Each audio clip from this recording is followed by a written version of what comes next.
செல்வன் ரூபாய் 5000 3 மாதத்திற்கு ஒரு முறை சேமிக்கிறார் எனில் 1,50,000 சேமிக்க எத்தனை வருடங்கள் ஆகும்? ஓகே, 3 மாசத்துக்கு எவ்வளோ? 5000 ரூபாய். 3 மாசத்துக்கு எவ்வளோ? 5000 ரூபாய். ஓகேவா? இப்போ என்ன பண்ண போறோம்? 3 மாசத்துக்கு 5000 அப்படின்னா ஒரு வருஷத்துக்கு எவ்வளோ? 12 மாசம். ஓகேவா? அப்ப என்ன ஆகுது? 4ஆல பெருக்கிறோம்.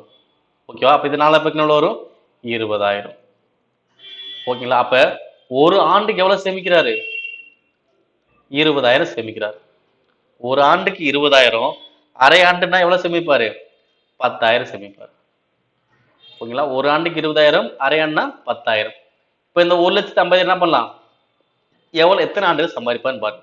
ஒரு ஆண்டுக்கு 20,000 அப்படின்னா அப்ப 1,50,000 எவ்வளவு வரும்? 7.5 ஆண்டுகள் வரும். ஓகேவா? நம்ம என்ன பண்ண டேரக்டாவே அடிக்கலாம். 1,50,000 20,000 அடிப்போம். ஏன்னா ஒரு வருஷத்துக்கு 20,000 தானே. மொத்தம் எவ்வளோ? 1,50,000. இப்ப அடிங்க. 4 ஜீரோவுக்கு 4 ஜீரோ.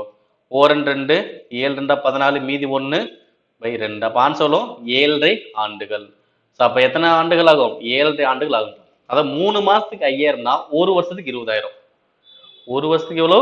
20,000. அப்ப நம்ம மொத்தம் சேமிச்சது 1,50,000. அப்போ 1,50,000 20,000 வகுப்போம். வகுத்தனுக்கு எவ்வளவு வரும்? 7.5 ஆண்டுகள்.